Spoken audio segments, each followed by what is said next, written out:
Buenas noches. Bienvenidos a un viaje sonoro a través del teclado. Para mí es un placer presentarles mi recital de grado en esta ocasión de forma remota. Realizaré un recorrido en el tiempo explorando los diferentes estilos que han caracterizado la historia de la música, como el clasicismo, romanticismo e incluso lo contemporáneo. Les invito a compartir, disfrutar y sentir lo sublime que es la música a través de este majestuoso instrumento. Una de las pruebas de la existencia de Dios es Bach. Lo dijo Cioran. Iniciaremos este viaje en el siglo XVII, específicamente a partir del año 1685 con el nacimiento de este gran compositor, Johann Sebastian Bach. Hay poca música más transversal, enigmática e inmortal que la de Bach. Dentro de ella, el clave bien temperado es su obra para teclado más icónica y una colección casi que obligada en la vida de cualquier pianista. Cuando hablamos del clave bien temperado, no nos referimos a una obra concreta escrita en un momento determinado. Estamos ante 48 preludios y 48 fugas, divididos en dos libros, con un gran interés compositivo y un original y novedoso orden tonal. Dónde y cuándo se compusieron es difícil de determinar, ya que la génesis puede abarcar varias décadas y distintos lugares de residencia. La transversalidad del clave bien temperado abarca múltiples campos. Es una obra transversal en su instrumentación, que se ha adaptado perfectamente al piano moderno, un instrumento que Bach ni siquiera imaginó y para el cual su música encaja como anillo al dedo.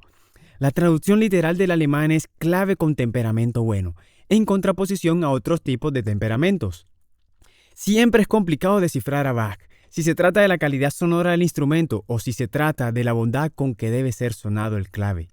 Para ustedes hoy va a ser interpretado el Preludio y Fuga número 22 BWV 867.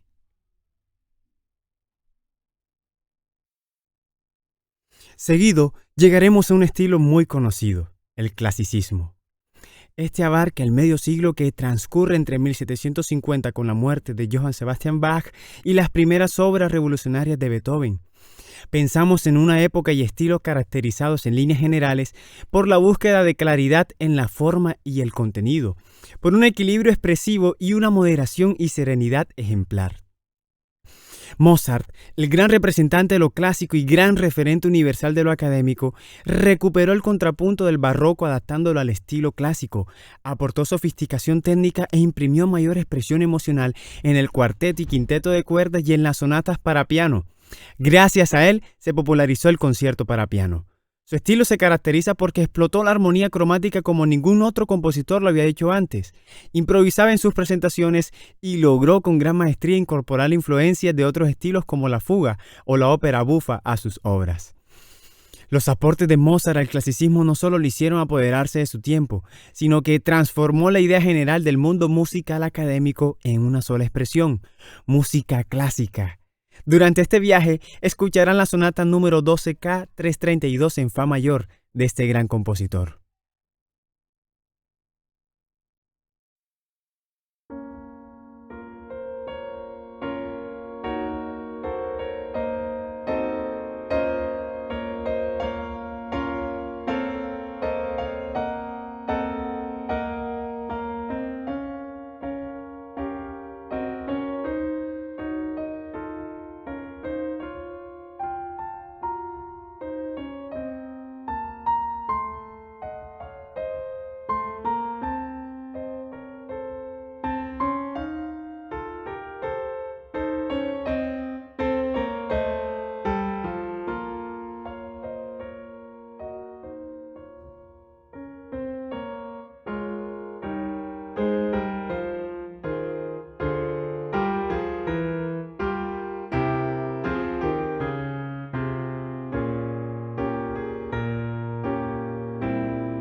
Brahms fue un gran expositor del romanticismo, compositor que entendió la estructura como algo más que una simple palabra.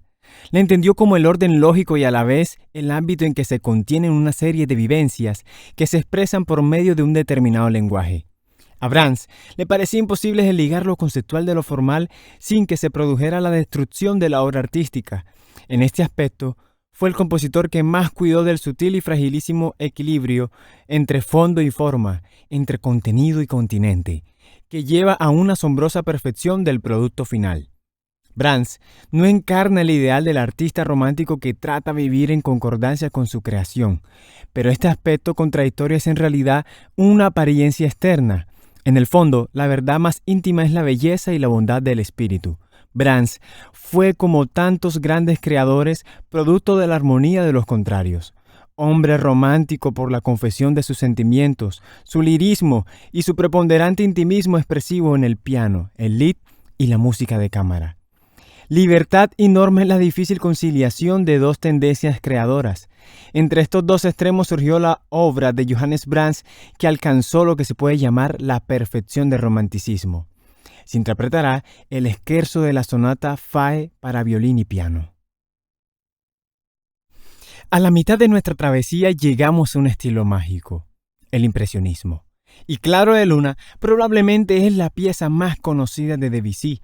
Es el tercer movimiento en re bemol mayor de la suite Bergamasque. Es muy fácil perderse entre las notas que se desvanecen en una pieza que no parece tener fin. Algunos le llaman la obra cumbre del impresionismo. Nace en 1869. El poeta francés Paul Verlaine publica la colección de poemas Fiestas Galantes. En esos versos se inspiró el compositor Claude Debussy para componer una suite para piano, que guarda una de sus piezas más célebres y queridas. Esta pieza se conecta directamente con aquella famosa pintura de Monet, Impresión de Sol Naciente.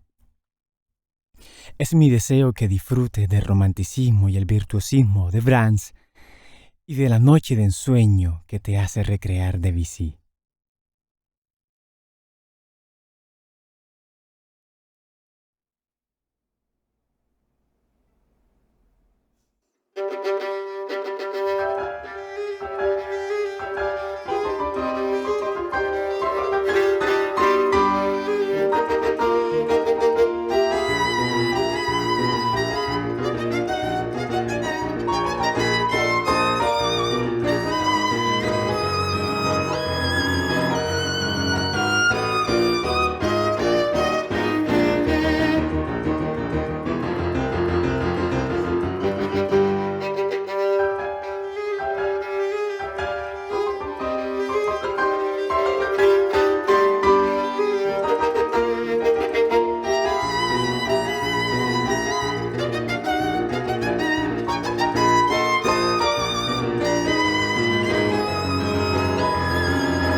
Cumbia número 1 para piano preparado.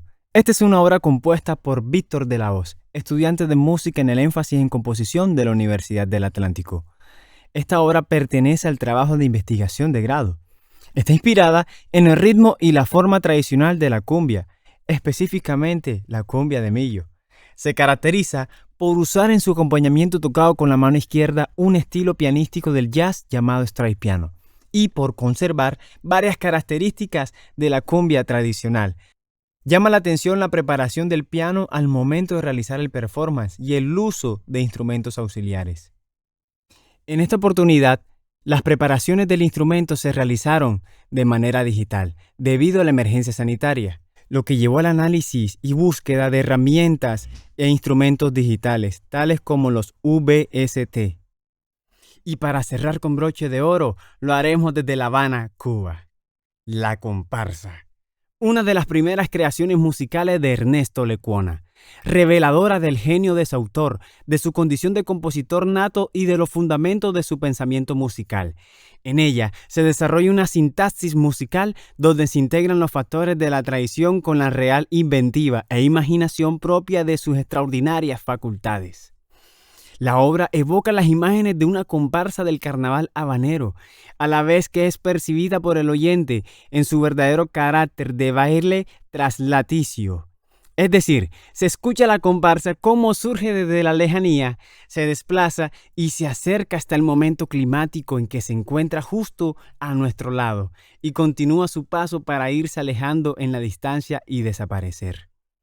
En esta ocasión, el intérprete Carlos Ibáñez desarrollará una idea musical a través de una de las características del Latin Jazz, la improvisación.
Es pertinente expresar la relevancia que ha tenido la música académica en la historia.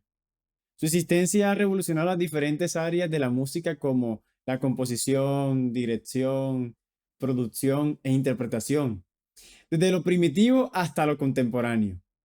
Durante el tiempo se han generado diversos espacios que han permitido romper ese paradigma que hay entre la música académica y la música popular. Generalmente se ha tenido en ambos, como en extremos.